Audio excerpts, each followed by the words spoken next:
vaincrai en Jésus. 1 Corinthiens chapitre 7. Et nous lisons à partir du verset 34. Il y a de même une différence entre la femme et la vierge.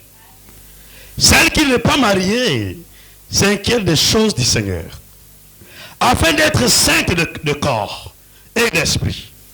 Et celle qui est mariée s'inquiète des choses du monde, des moyens de plaire à son mari. Le verset 35. Je dis cela dans votre intérêt. Ce n'est pas pour vous prendre au piège. C'est pour vous porter à ce qui est bienséant et propre à vous attacher au Seigneur sans distraction. Que le Seigneur ajoute ses bénédictions à sa parole. Vous pouvez vous asseoir s'il vous plaît. Alors nous allons terminer avec le grand sujet à rapport à la distraction.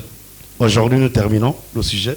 Et aujourd'hui nous allons parler d'un titre que j'ai intitulé Un attachement sans distraction. Un attachement sans distraction. C'est là la parfaite volonté de Dieu. Vous ne pouvez pas vous attacher à Dieu si vous êtes dans la distraction. Ce n'est pas possible. Ce n'est pas du tout possible. Et chaque fois que nous n'arrivons pas à faire l'œuvre de Dieu, c'est parce que nous sommes distraits. Chaque fois que nous n'arrivons même pas à prier, c'est parce que nous sommes distraits. Chaque fois que nous n'arrivons même pas à venir à l'église, c'est parce que nous sommes distraits. Et Satan aujourd'hui a pris la distraction comme une arme fatale pour détourner les croyants de leur Dieu. Les distractions sont partout. Partout où vous allez passer, il y a des distractions.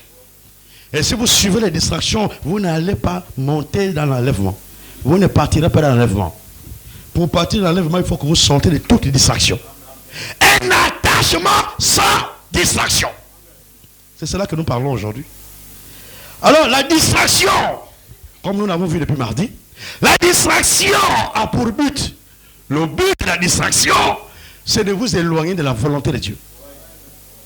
Le but de la distraction, c'est de vous détourner de votre Dieu. Le but de la distraction, c'est de vous éloigner de la présence de Dieu. Alors, tant que vous êtes distrait, vous serez toujours en dehors de la volonté de Dieu. Alors, la distraction nous pousse vers les choses inutiles. Les choses vraiment inutiles. Inutiles par rapport à Dieu, bien sûr. Par rapport à toi, c'est utile. Ah, je dois faire ceci parce que c'est utile pour moi. Je dois faire ceci parce que c'est utile pour moi. Mais pour Dieu, il y a une seule chose est utile. Pas plusieurs. Une seule chose est utile, c'est sa parole. Quand tu es dans sa parole, alors c'est la chose utile. Si tu n'es pas dans sa parole, tu es dans d'autres choses, c'est inutile. Et la distraction nous amène à des choses inutiles. Et ces choses inutiles-là sont dans le monde.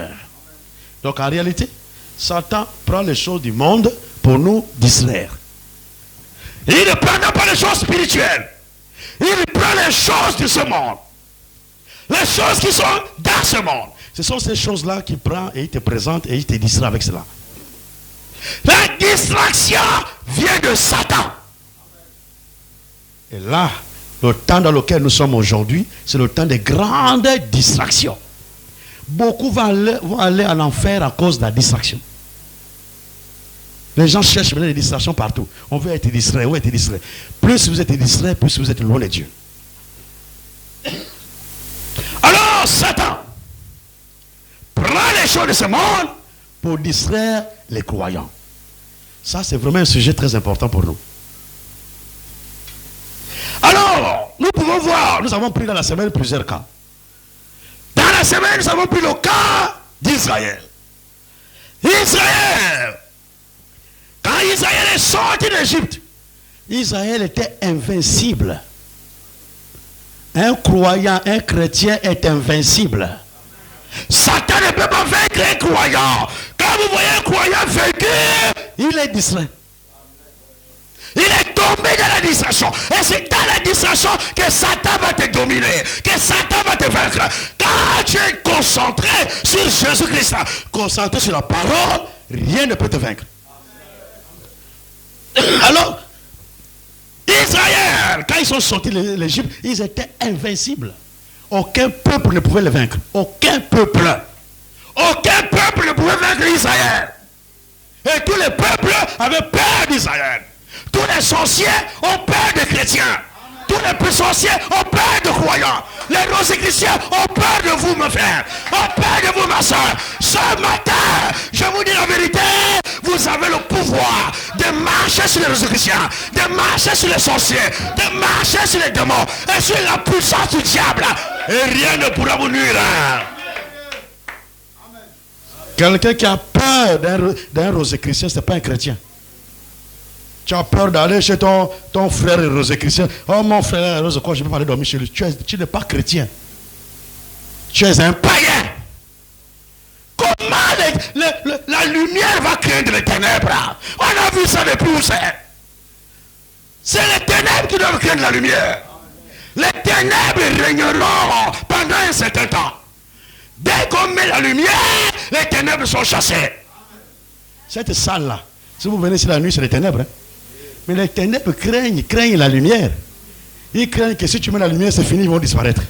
Dès que tu rentres ici, tu mets la lumière, les ténèbres vont disparaître. Mais est-ce que la lumière peut craindre les ténèbres? Même s'il y a des ténèbres, la lumière est toujours là. Ne craignez personne. Les chrétiens que nous avons déjà dans notre temps, ce sont les faiblards. Hein? Ce sont les paresseux, ce sont les peureux. Allez-y dans le temps, dans l'histoire de l'église. Vous allez voir un apôtre Paul. Quand il se lève, il n'a pas le temps pour le roi Agrippa. Il parle devant le roi. Quand vous prenez Jean-Baptiste devant le roi Hérode, il dit, regarde-moi ce renard-là. Il parle. Il n'a pas peur de ces gens-là. Les chrétiens, même Pierre, quand on les a amenés devant le Sanhédrin, on leur a défendu de ne plus prêcher au nom de Jésus-Christ. Pierre a dit, regardez vous-même et jugez en vous-même s'il faut obéir aux hommes plutôt qu'à Dieu. Ah. Mais nous avons peur. Si les militaires viennent ici, on va demander qui est enfant de Dieu. C'est là, tout le monde. Si celui qui est enfant de Dieu, on va le tuer sur place. Beaucoup vont fuir. Hein. On s'est dit, je ne suis pas enfant de Dieu. Je faisais semblant de venir ici. Que Dieu nous aide. La distraction ne vous amènera jamais à expérimenter le baptême du Saint-Esprit. La distraction ne vous amènera jamais à expérimenter le miracle de Dieu. La distraction, c'est l'arme fatale du diable. Alors, quand ils ont vu Israël, un peuple invincible, ils disent, comment faire pour vaincre ce peuple-là?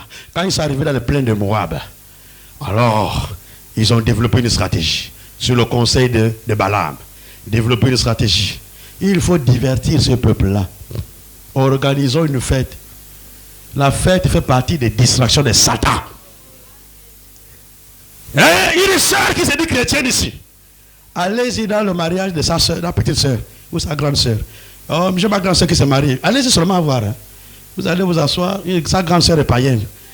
Ou la petite soeur est païenne. Quand la soeur va s'asseoir là, on va commencer à mettre la musique. Au début là, elle ne bouge pas. Elle est d'abord sur la table. Après tu vois les mains commencent à faire ça. Ça commence à bouger un peu. Après, tu vois, c'est le pied qui fait ça. Après, tu vois, maintenant, il est maintenant sur la table, sur la salle, au niveau de la piste de danse, en train de danser les ndombolo. Ah, mais celle-là, pourtant, elle est à l'Assemblée chrétienne de Toum, là-bas. Mais qu'est-ce qu'elle fait maintenant là? La distraction! Elle est distraite! Et comme elle est distraite, elle rentre même dans l'esprit de la fête. Vous savez, chaque fête a un esprit. Quand vous rentrez dans la fête, vous entrez dans l'esprit de la fête. Alors, vous êtes distrait. Et quand vous êtes distrait, c'est Satan qui vous domine. Chaque fois que vous êtes distrait, c'est Satan qui vous domine. Moi, le mariage des païens, on m'invite. Hein. Beaucoup d'invitations. Quand je pars, là j'arrive là, je fais tout pour aller saluer les mariés. Je salue les mariés, félicitations, félicitations. J'attends le manger. On me fait à manger là. Quand on a fini de manger, je dis, ouais, madame, fais le bagage, on part déjà. Hein? Quand j'ai fini de manger là, je libère, je quitte, je n'ai plus ma place là. Je dois libérer. Restez avec vos choses. Vous ne me verrez jamais rester dans les mariages mixtes jusqu'au matin. Jamais. Jamais. C'est la distraction de Satan. Et je vous dis, la musique a une grande puissance sur la chair. La musique fait partie des convoitises de la chair. Donc même si tu ne veux pas danser, tu vas danser. La chair aime ça. La chair va commencer à vibrer seule. La chair aime la musique. Quand on va commencer à mettre Fally Ipupa, tu vois la chair commence à bouger seule. Comme ça. Tu ne veux pas bouger, la chair bouge. Et si tu restes là jusqu'au matin, quand tu rentreras à la maison, toute la musique que tu as écoutée là-bas va revenir dans ton subconscient. Pendant que tu seras en train de dormir, tu vas écouter la même musique que tu as écoutée pendant la fête. Et là, tu es vaincu par Satan. Le sorcier vient la nuit, il rentre, il ressort, rien ne peut l'arriver. Sortons de la distraction. Ça, c'est un sujet, vraiment, quand j'ai compris ça, j'ai dit le peuple de tout me bénit. Parce que c'est un grand sujet dans notre temps. Satan, l'arme fatale d'aujourd'hui de Satan, c'est la distraction. Et il utilise des choses du monde pour nous distraire. Alors, il a utilisé la fête pour distraire le peuple d'Israël. Ils ont organisé une fête appelée la fête de Baal-Péor. Baal-Péor. Et ils ont dit non, nous sommes les mêmes. Nous, les Moabites, nous descendons de l'autre. Notre enceinte, c'est l'autre. Vous, les Juifs, les Israélites, là, vous descendez d'Abraham. L'autre était le neveu d'Abraham. Abraham était l'oncle de l'autre. Alors, nous sommes les mêmes. Nous sommes pareils. Nous croyons à la même chose. Nous devons être ensemble. Il faut la réconciliation. On ne réconcilie pas les gens qui n'ont pas la même semence. On réconcilie ceux qui ont la même semence. On ne réconcilie pas les mangues avec les avocatiers. On ne réconcilie pas le maïs avec l'oseille. On réconcilie l'oseille avec l'oseille, le maïs avec le maïs. Personne ne pouvait réconcilier Caïn et Abel. Personne. C'est pas la même nature, c'est pas la même semence. Caïn avait sa semence. Abel avait sa semence. Vous ne pouvez jamais les réconcilier. Il y a des gens qui sont, on ne peut pas réconcilier. Dommage. Mais les enfants de Dieu sont toujours réconciliables. Peu importe ce qui est arrivé entre eux. Même si la sœur a été l'origine peut-être de mon échec professionnel. Quand elle veut me demander pardon, je vais pardonner. Je vais toujours pardonner. Parce que nous sommes condamnés à nous réconcilier. Pourquoi nous sommes condamnés à nous réconcilier? Parce que nous allons dans le même ciel. Si nous ne nous attendons pas sur la terre ici, ce n'est pas au ciel là-bas que nous serons ensemble. Hein? Et au ciel là-bas, il n'y a pas des gens qui vont se tourner le dos. Ah, il n'y a pas ça là-bas. Au ciel, on doit se regarder. On doit s'embrasser. Oh, mon précieux frère. Et je vous dis, ici sur la terre, je ne peux pas embrasser ma sœur Myrlie. C'est la distraction de Satan. Si j'embrasse la sœur Myrlie, quelque chose va commencer à se manifester. C'est la distraction de Satan. Mais au ciel, je vais embrasser ma sœur Myrlie. Pourquoi? Nous ne serons plus dans le même corps. Vous savez, c'est dans ce corps-là qu'il y a les passions sexuelles, les passions de la chair. Mais dans le corps glorifié, il n'y a pas de passion de la chair. Il n'y a pas de rapport sexuel. Vous savez que les anges n'ont pas de sexe. Ils n'ont pas de sexe. Alors, nous serons dans ce type de corps où on n'a pas besoin d'aller avec les hommes ou d'aller avec les femmes. Jésus pouvait dire aux pharisiens, mais votre affaire de mariage là, c'est terrestre. Hein? Ah, c'est mon mari. C'est terrestre. Hein? Oh, c'est ma femme. C'est terrestre. Hein? Là-bas au ciel, il n'y a pas de mariage. Là-bas au ciel, il n'y a pas de mari et il n'y a pas de femme. Là-bas au ciel, nous sommes tous des enfants de Dieu.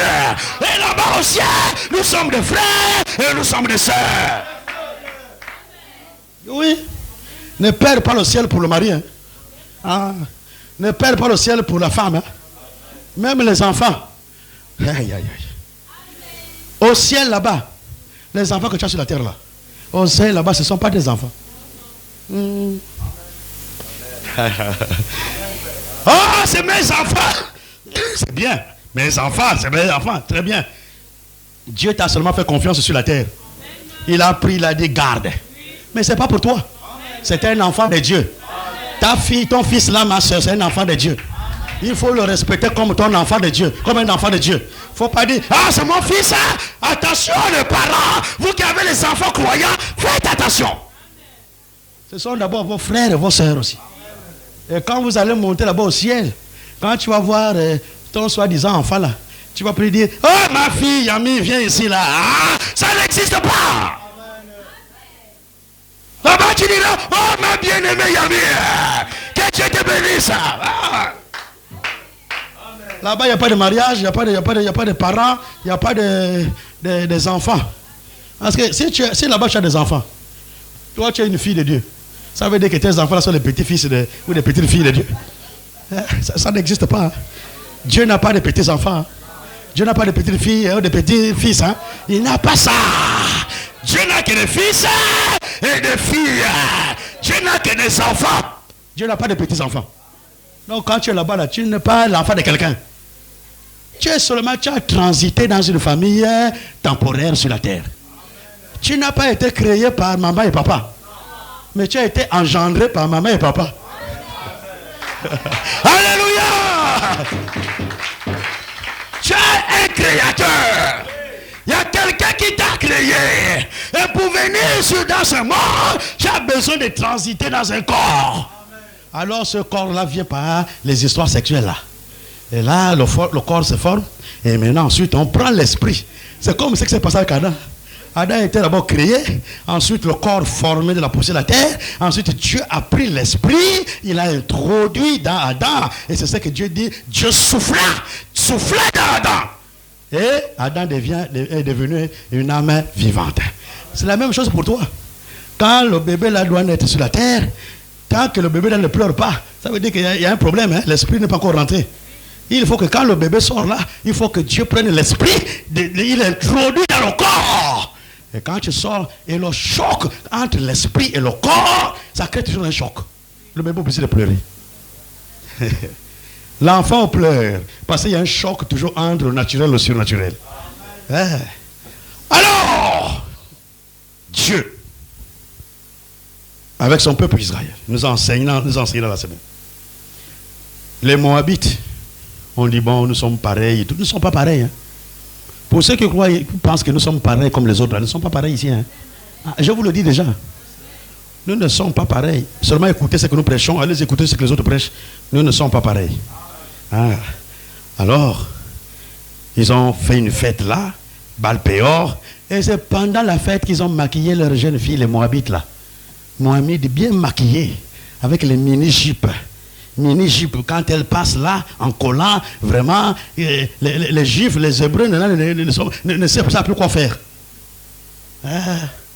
Une fille de Dieu doit bien s'habiller. Doit bien s'habiller, surtout quand vous chantez à la chorale. Là, vous devez être bien vous habiller. Mettez les tenues décentes. Tenues décentes. Quand on vous regarde, on dit oui, voici les filles de Dieu. Voici les filles de Dieu. S'il y a des tenues qui vous manquent, venez me voir. Hein? Vous devez vous habiller de manière décente. Les robes là, bien là. Ah, que Dieu bénisse ma soeur Chanel derrière. Ah, j'aime voir comment la soeur là s'habille. Elle s'habille bibliquement. Il faut s'habiller bibliquement. On ne s'habille pas comme les païens. On s'habille comme les filles de Sarah. Et c'est comme ça que nous, les sœurs, doivent s'habiller. Quand les gens viennent ici, ils sont contents de vous voir bien habillés. On ne voit pas vos formes. On n'est pas ici pour venir voir vos formes. On n'est pas ici pour venir voir à qui vous ressemblez. Nous sommes ici pour venir adorer notre Dieu. Ne nous dérangez pas avec vos habillements. Là, je commence à être dur. Hein? Ah, là, ça commence à être dur. Alléluia! Habillez-vous de manière décente. La jupe doit dépasser les genoux. Les jupes là, que Dieu bénisse ma soeur là-bas. Les jupes doivent dépasser les genoux. Quand c'est au-dessus des genoux là, quand tu t'assois, ça remonte encore. Même dans nos administrations là, allez-y comme ça, on va vous chasser. Venez chez nous, on va vous chasser là-bas. Nous, à l'entrée à la guérite là, on vous regarde votre tenue là. Si déjà le monde est rigoureux, à plus forte raison Dieu. Hein? Venez avec vos babouches là, on ne veut pas l'église à babouche. Hein? On ne vit pas l'église en babouche. Oh, Dieu garde la tenue là pour qui? Les babouches là, tu n'aimerais pas ça enlèvement. Hein? Ah, aujourd'hui c'est un peu chaud. Hein? Les habits que tu as là-bas en ce moment-là, le jour de l'enlèvement, tout reste. Déjà même, Dieu montre ça même avec la mort. Avant de parler de l'enlèvement. Le jour de ta mort là, tout ce que tu as gardé comme vêtements, les chaussures, de quoi, ça reste.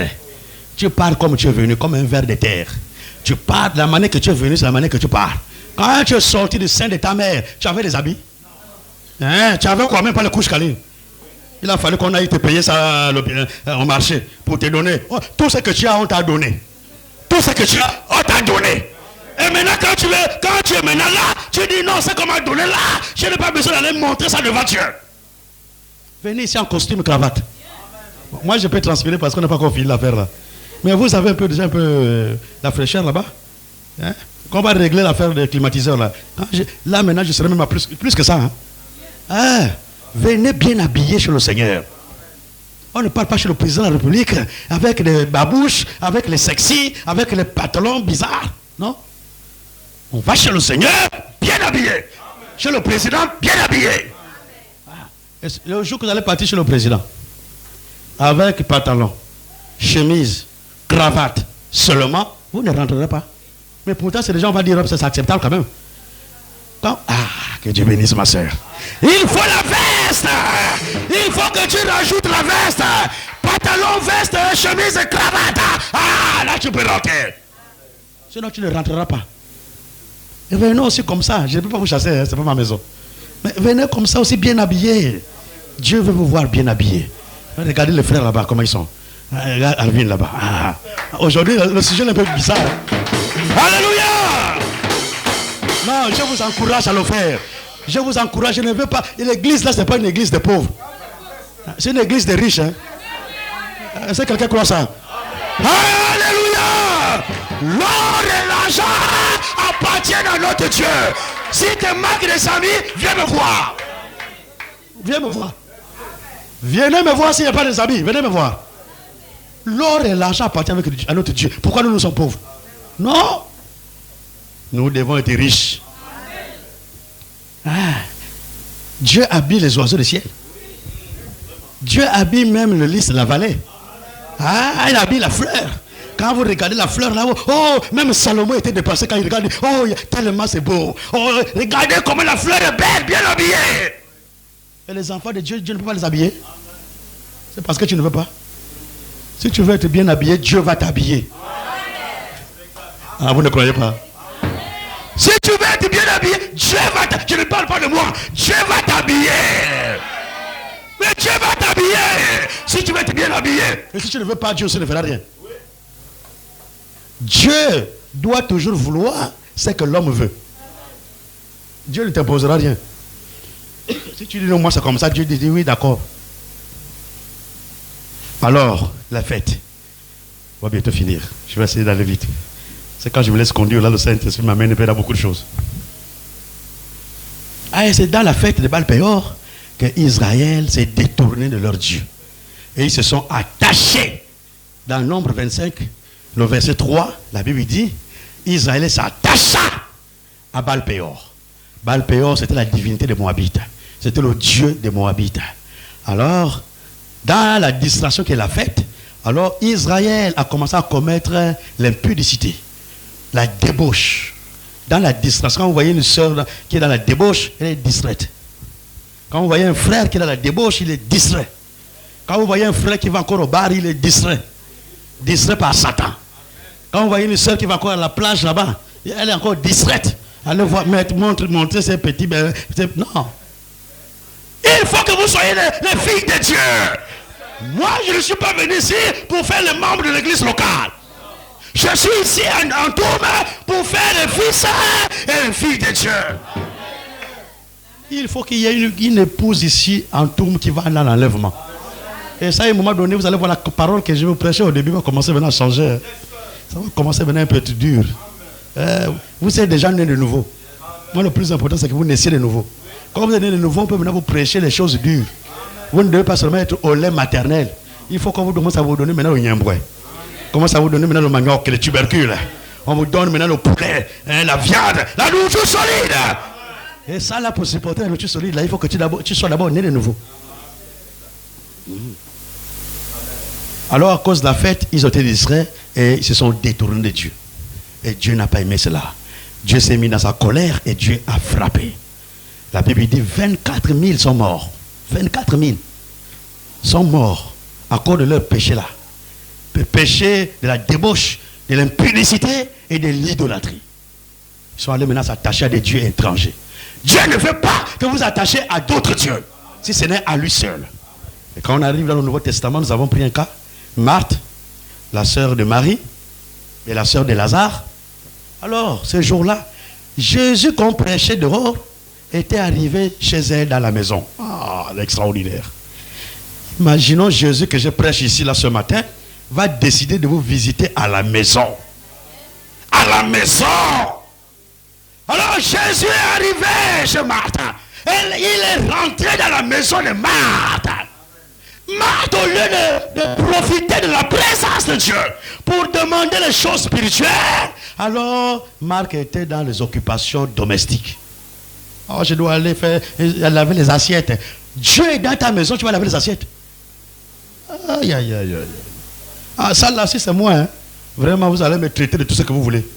Moi, je vais m'accrocher à Jésus, même au pied. Je vais l'attraper au pied. Quand Jésus est parti, je dis, Jésus, entraîne-moi. Amène-moi là où tu veux. Mais je ne te lâcherai pas. Je ferai comme Jacob. Je vais pas. Et comme j'ai un désir profond là. Je dis, Jésus, j'attrape par le pied. Je dis, Jésus, là, donne-moi la chose là. C'est toi qui donnes les choses. C'est Jésus qui pourvoit. Hein. La Bible dit, nous avons tout pleinement en Jésus-Christ. C'est toi qui donnes. Donc, donne-moi. Tu me donnes pas, tu ne partiras pas. Et si tu ne me donnes pas la nourriture que Marthe fait là, tu ne vas pas manger ça. Ah, je vais pas. C'est ça la foi. La foi détourne même Jésus. Et vous savez que par la foi d'une seule femme, la femme samaritaine, au puits de Jacob, la femme a changé la trajectoire de Jésus. Quand Jésus avec ses disciples arrivent quelque part, les disciples n'ont pas envie. Jésus dit non, moi je ne peux pas avec vous. Non, comment ça? Je ne peux pas avec nous comment? Il y a quelque chose qui l'attire là-bas, au puits de Jacob. Il y a quelque chose, il y a une attraction au puits de Jacob. Jésus dit non, allez-y, faites les courses. Allez, partez vous-même. Ah, mais comment tu vas rester? Non, allez-y. Jésus reste. Et quand il y en a qui sont en train de partir, faire les courses là-bas, alors Jésus va au puits de Jacob, il trouve la femme samaritaine. C'était sur le jour de la visitation de la femme samaritaine. Par ta foi, tu peux appeler Jésus dans ta maison. Par ta foi, tu peux appeler Jésus même dans cette église d'un tour. Toi seul, hein. Je ne parle pas de tout le monde ici. Par tes prières dans la maison, Jésus, je vais te voir agir ce matin, ce dimanche. Jésus viendra ici. Amen. Ne regardez pas les autres. Regardez à votre foi. Alors, Jésus dans la maison de Marthe. Marthe occupée. Ah, ça m'a quand même beaucoup touché quand j'ai... Quand on parle, pendant qu'on prêche, parfois on ne réalise pas. Mais après, quand on réécoute les prédications, parce qu'il y a le frère qui fait un grand travail là, qui nous met ça sur YouTube, quand tu réécoutes, tu dis, mais effectivement, Jésus est dans la maison de Marthe, Marthe est distraite. La distraction des occupations de la journée. Elle est dans les travaux domestiques. C'est l'heure dans nos cultes là, elle est dans les travaux domestiques. Je dois préparer d'abord pour le mari. Je dois préparer pour les enfants. L'heure du culte est arrivée. Tu es distraite. Satan t'est distrait. Oh, je dois d'abord travailler. Je dois faire tout ce que vous pouvez prendre comme occupation de la journée. Il n'y a pas de raison à donner à Dieu. Aucune raison ne peut tenir. Occupé. Aujourd'hui, c'est maintenant ça. Quand tu dis au frère, frère, on a réunion à l'église. Ah, je suis occupé. J'ai des choses à faire. Oh, sœur, on doit aller balayer l'église là-bas le samedi. Oh non, je suis occupé. Tout le monde est occupé et ils n'ont pas le temps pour Jésus. Nous avons que le temps pour nos propres occupations. Mais nous n'avons pas le temps pour Jésus. Oh, c'est malheureux. Et nous pensons partir dans l'enlèvement. Nous ne partirons pas. Et nous resterons ici. Dieu, ce n'est pas un Dieu que tu peux payer. Il n'y a pas, oh, tu vois, je veux le payer, il va me donner le baptême du Saint-Esprit, je vais partir. Non. Les occupations nous éloignent de Dieu. Les occupations de la journée. Dans la journée, trouvez toujours un temps pour Dieu. Trouvez un temps pour le Seigneur. Trouvez un temps pour la prière. Vous voyez que dans nos occupations, il n'y a même pas le temps pour prier. Il n'y a pas le temps pour méditer la parole. Il n'y a pas le temps pour aller à l'église. Il n'y a pas le temps. Aujourd'hui, les hommes n'ont plus le temps de Dieu. Ils ont que le temps pour leurs occupations. Et c'est où nous sommes dominés par Satan quand nous sommes comme ça. Dieu passe en premier.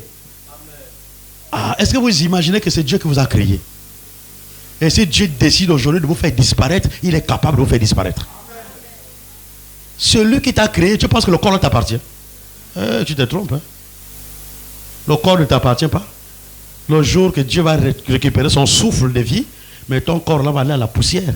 Ça retourne à la poussière là où ça a été pris. Toi-même, c'est celui qui est à l'intérieur du corps. C'est l'âme. Maintenant, quand le corps sera détruit, l'âme ira où? Ça, c'est très important. Vous pensez que le corps, c'est pour vous? Vous allez faire ce que vous voulez avec. Et je vous dis ce matin, tous ceux qui ont reçu un corps physique rendront le compte pour ce compte-là. Pour ce corps-là. Tous ceux qui ont reçu un corps physique. Vous avez reçu tous ces corps physiques ici? Tous ceux qui ont des corps ici, vous rendrez compte de l'usage que vous avez fait de ce corps. Ce n'est pas votre corps. Dieu vous a donné ce corps et tu penses que la beauté là c'est pour toi. La beauté c'est pas pour toi. Quand le jour que Dieu décide de récupérer ce qu'il t'a donné là, tu n'as rien, toi-même tu n'as rien. Les occupations là, faisons attention. Beaucoup vont rater l'enlèvement à cause des occupations. Toujours occupé. Je suis occupé par le travail. Non, mais tout ce que vous donnez comme raison là, moi, humainement parlant, je respecte ça. Hein? Humainement parlant, je respecte ça. Hein?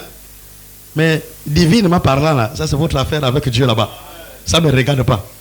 Je ne vais pas venir à l'église parce qu'il y a le travail. Je ne vais pas venir à l'église parce que je dois d'abord laver les enfants. Je ne dois pas venir à l'église parce que je dois préparer pour le mari. Je dois d'abord aller travailler. Donnez-moi une raison. Marthe avait des raisons valables. Marthe est venue voir le Seigneur. Et elle vient voir le Seigneur pour dire Seigneur. Mais regarde Marie. Marie est à tes pieds. Marie était là scotchée au pied du Seigneur. En train d'écouter la parole. Marthe dit, mais dis quand même à Marie de venir m'aider là-bas dans le service. Je suis en train de faire le service là-bas, je fais les travaux domestiques. Mais dis à Marie de venir m'aider. Mais bizarrement, quand Jésus répond là, c'est autre chose. Hein? Jésus dit, Marthe, Marthe, pourquoi tu t'es préoccupé de beaucoup de choses? Une seule chose est nécessaire. Marie a choisi la bonne part. Il faut écouter la parole. C'est la chose la plus nécessaire. Le reste là, c'est les occupations inutiles. Donc en un mot, autrement dit, Jésus était en train de dire à Marie, à Marthe, que je ne dis pas à Marie de venir t'aider là-bas à la cuisine. Je ne dis pas. Parce que Marie a choisi la bonne part. Ah. Sœur, si quelqu'un vous dit non, c'est l'heure de culte, viens d'abord m'aider. Viens d'abord m'aider d'abord à faire la cuisine, là-bas à préparer là. Laisse-la seule avec ses occupations. Toi, va à le culte. Ne reste pas dans ces occupations-là. Dans les occupations de la journée, trouvez un temps pour le Seigneur. Hey, la dernière chose. Nous allons parler rapidement. C'est en rapport avec les soucis, les richesses, les plaisirs de la vie. Voici les véritables distractions aujourd'hui qui détournent les enfants de Dieu de leur Dieu. Les soucis de la vie. Toujours en train de se soucier. Je ne sais plus comment faire. Pendant que tu as un Dieu qui a tout, tu te soucies de beaucoup de choses. Et les richesses, si tu as les richesses, fais attention. Si tu n'as pas la crainte de Dieu, tes richesses là seront pour ta perdition. Tu iras là, parce que là les richesses, tu n'as plus le temps pour Dieu. Oh, je dois aller à Dubaï là. À 15 ans, je pars à Dubaï. Je dois aller faire les achats, je dois revenir. Je dois aller à tel endroit. Là, les richesses là, tu n'as plus le temps pour Dieu. Et les plaisirs de la vie. C'est ça aujourd'hui. Les jeunes, surtout les jeunes gens, cherchent les plaisirs. Rapidement, Luc 8. Ici, si vous ratez l'enlèvement, ce sera vous-même. Hein? On ne dira pas que non, le frère Jésus n'a pas parlé. Moi, je suis quitte de votre sang.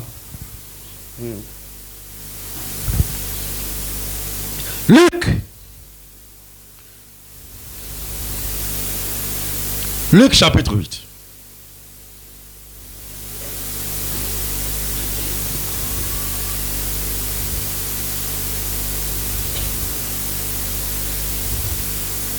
Luc chapitre 8. Et nous lisons directement le verset 14. Et pour ceux qui veulent bien comprendre le contexte, peuvent lire plus haut à la maison. C'est la parabole du semeur. Et ce qui m'intéresse, c'est le verset 14. Le verset 14 dit ceci. Ce qui est tombé parmi les épines, ce sont ceux qui, ayant entendu la parole, s'en vont et la laisse étouffée par les soucis, les richesses et les plaisirs de la vie. Et il ne porte point de fruits qui viennent à maturité. Là, il s'agit de la parabole du semeur. Vous pouvez lire ça un peu plus haut. La parabole du semeur. Plus haut, la Bible dit au verset 5, un semeur sortit pour semer sa semence. Comme il semait, une partie de la semence tomba le long du chemin. Une partie le long du chemin. L'autre partie, le verset 6, tomba sur le roc. L'autre partie, le verset 7, une autre partie tomba au milieu des épines. C'est cette partie-là qui m'intéresse. Et la dernière partie tomba dans la bonne terre. Mais celle qui est tombée au milieu des épines là, alors Jésus même donne la signification de cette parabole. Et au verset 14, il dit, ce qui est tombé parmi les épines, ce sont ceux qui, ayant entendu la parole comme nous ici, ceux qui viennent pour entendre la parole ici, ayant entendu la parole, s'en vont à la maison, après le culte d'aujourd'hui, s'en vont à la maison et la laissent étouffer. Ils étouffent même la parole. En un mot, ils étranglent même la parole. La laisse étouffer par les soucis, premièrement, les richesses et les plaisirs de la vie. Voici les véritables distractions de Satan aujourd'hui. Satan maintenant, il t'amène dans les soucis. Les soucis, et les soucis là vont t'amener même jusqu'à même au suicide. Tu vas commencer à te ma vie là, je ne comprends plus. Non, je vais mourir. Et maintenant, Satan vient derrière, il te pousse, il dit va mourir. Et quand tu meurs, tu te suicides, tu meurs là. Tu vas à ta perdition. Tu n'iras pas au ciel. On n'ôte pas la vie. Et tu n'as pas reçu le droit de ôter la vie. Les soucis de la vie, les richesses de la vie, les plaisirs de la vie. Aujourd'hui, les croyants sont en plein dans ces choses-là.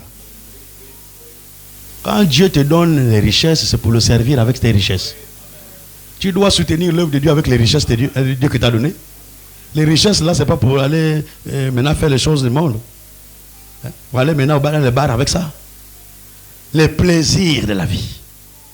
Vous savez que nous n'avons qu'un seul plaisir que nous devons expérimenter. Psaume. Rapidement. Parce que je dois finir. Beaucoup sont là, beaucoup de plaisir. Hein. Psaume 1. Le verset 1. Nous lisons le verset 1 et le verset 2. Heureux l'homme qui ne marche pas selon le conseil des méchants, qui ne s'arrête pas sur la voie des pécheurs, et qui ne s'assied pas en compagnie de moqueurs, mais qui trouve son plaisir. Voilà, c'est là où tu dois trouver ton plaisir. C'est la seule chose, plaisir que nous devons avoir, c'est cela. Mais qui trouve son plaisir dans la loi de l'Éternel et qui la médite jour et nuit. Voici le plaisir des enfants de Dieu. Les autres plaisirs, là, c'est le monde. Et quand vous êtes dans les autres plaisirs, là, vous êtes dans la distraction du diable. Le seul plaisir pour vous, c'est la méditation de la parole. Quand vous méditez la parole, vous êtes dans les plaisirs, le plaisir même que Dieu veut que tu puisses expérimenter. Mais si tu es dans d'autres plaisirs, tu es encore mondain, tu es encore païen, et tu es encore dominé par le péché. C'est le péché qui te conduit dans ces choses-là. Le seul plaisir pour les enfants de Dieu, c'est la méditation de la parole. Pendant que nous sommes ici, là, nous sommes en train de trouver notre plaisir ici. Quand nous écoutons la parole, nous trouve ton plaisir, ma soeur, trouve ton plaisir, mon frère, en écoutant la parole. Quand tu es en dehors de la parole, là-bas, c'est le plaisir de la vie. Les plaisirs du monde, et tu es dominé par Satan. Il faut écouter la parole, il faut méditer la parole. C'est là où nous trouvons notre plaisir. Frères et sœurs, si vous n'arrivez pas à ce niveau-là, l'enlèvement n'est pas pour vous. Hein. Là, je commence à dire les vérités. Hein. Si vous n'arrivez pas à trouver votre plaisir dans la loi de l'Éternel, l'enlèvement n'est pas pour vous. Hein. Vous ne partirez pas au ciel. Il faut que vous arriviez à trouver plaisir maintenant dans la loi de l'Éternel. Et là, c'est devenu votre passe-temps favori. Passe-temps favori, tu prends la Bible, tu vas dans la chambre, tu médites. Tu sors, tu fais tes travaux, tu reviens, tu prends la Bible, tu lis. Tu fais tes travaux, tu reviens, tu pries. Là c'est bon. Là, quand vous arrivez le dimanche ici, là, c'est un feu qui va se manifester dans la salle. Ce qui nous empêche d'expérimenter le surnaturel, c'est la distraction. Nous sommes trop distraits. Même quand on vient à l'église, on est toujours distrait. Quelqu'un est dans l'église, mais il est distrait. Ah, c'est encore plus compliqué. Tu es dans l'église, mais tu es en train de penser ce que tu dois faire lundi à l'école. Ah, tu es distrait. Tu es dans l'église, mais ton esprit est ailleurs. Tu es distrait. Sois consulté dans l'adoration. Ne soyez jamais distrait dans l'adoration. Si vous voulez que Dieu utilise le don qui est en vous là, dans la distraction, dans l'adoration, soyez concentrés sur Dieu. Fermez les yeux, concentrez-vous, évadez-vous, quittez la chair. Et là maintenant, le Saint-Esprit prend le relais.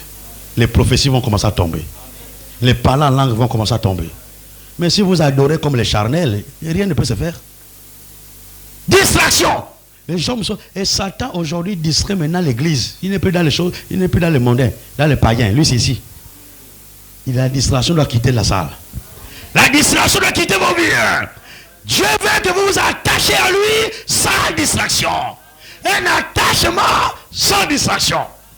Nous réalisons rapidement pour finir, bientôt finir, la parole d'introduction. 1 Corinthiens 7.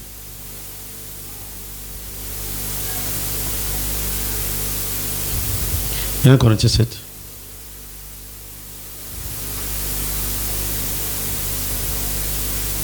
Dieu ne veut pas de la distraction pour ses enfants. Il dit au verset 35. 1 Corinthiens 7, verset 35. J'ai dit cela dans votre intérêt. Ce n'est pas pour vous prendre au piège. C'est pour vous porter à ce qui est bienséant et propre, à vous attacher au Seigneur sans distraction. Vous ne pouvez pas dire que vous êtes attaché au Seigneur et que vous êtes distrait. Hein? L'attachement au Seigneur, c'est sans distraction. Donc les distractions des choses du monde là ne doivent pas vous impacter. Tu es ici, en même temps tu es au bar.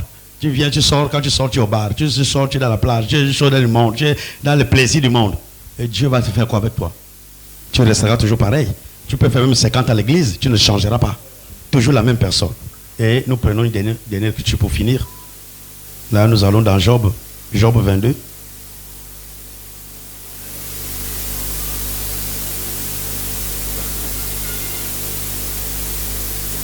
Job 22.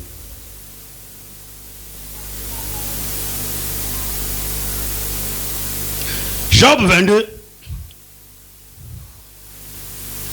À partir du verset 21. Job 22 à partir du verset 21. Attache-toi. Voici ce que tu dois retenir aujourd'hui. C'est la conclusion de notre leçon d'aujourd'hui. Attache-toi donc à Dieu. Laisse les plaisirs du monde. Laisse les soucis du monde. Laisse les choses du monde. Attache-toi donc à Dieu. Et tu auras la paix. Ah. La paix que tu cherches là, c'est dans l'attachement à Dieu. Tu jouiras ainsi du bonheur. Reçois de sa bouche l'instruction. Et mets dans ton cœur ces paroles. Tu seras rétabli. Si tu reviens au Tout-Puissant. Si tu éloignes l'iniquité de ta tente. Jette-le dans la poussière. L'or d'Ophir, parmi les cailloux des torrents. Et le Tout-Puissant sera ton or, ton argent, ta richesse. Et le Tout-Puissant sera ton or, ton argent, ta richesse. Alors, tu feras du Tout-Puissant tes délices. Tu élèveras vers Dieu ta face.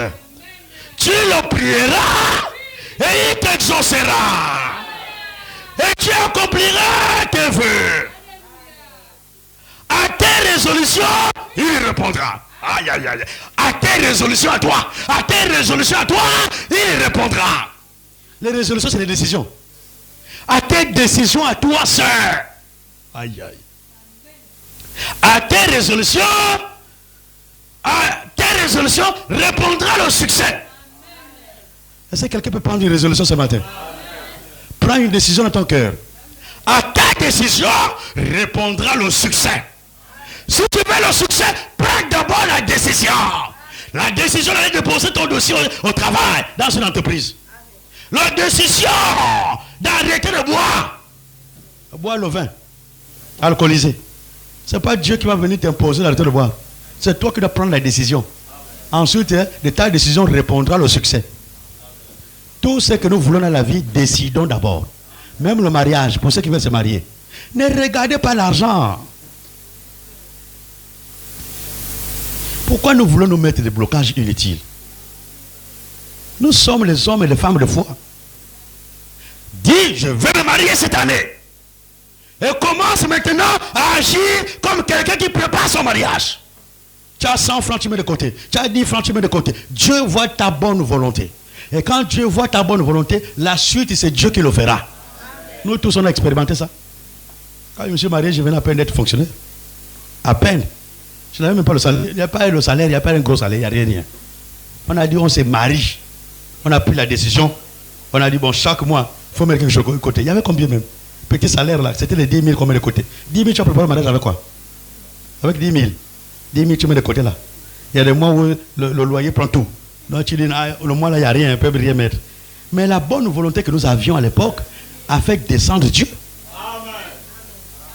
Pendant que nous étions en train de mettre 10 000, 5 000 de côté, alors un jour, ça n'a même pas fait 3 mois, hein, quand on a pris la décision. Vous savez, quand vous prenez la décision, il faut ensuite maintenant manifester la foi, la démonstration de la foi. Ne vous arrêtez pas à la ferme assurance de ce qu'on espère. Ensuite, rentrer dans la démonstration. Dans la démonstration, tu vis maintenant comme quelqu'un qui a la chose. Donc, comme tu as décidé de te marier l'année là, tu te prépares déjà pour ton mariage.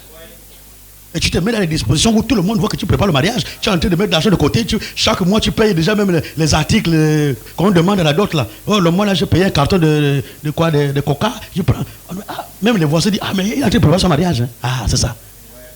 Quand tu es dans ces dispositions, alors le reste, c'est Dieu lui-même. Lui, il est capable de t'accorder maintenant et même un grand mariage.